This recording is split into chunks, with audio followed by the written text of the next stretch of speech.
Maswerteng hindi nagtamo ng malalang pinsala sa kanyang katawan ng isang driver nang masangkot sa aksidente sa Santiago Tuguegarao Road, Barangay Dagupan, San Mateo, Isabela.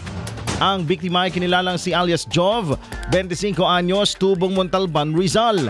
Ayon sa ulat mula sa San Mateo Police Station, binabaybay ng closed van truck na minamaneho ng biktima ang kahabaan ng National Highway kung saan nasa likuran siya ng parehong truck na kasama nito. Lumalabas sa investigasyon na naidlip ang biktimang si Jov habang nagmamaneho dahilan upang hindi nito makontrol ang manibela at sumalpok sa likurang bahagi ng sinusundan nitong truck. Dahil sa lakas ng pagkakabangga, naipit ang driver sa kinauupuan nito at nagtamo ng sugat sa iba't ibang bahagi ng kanyang katawan.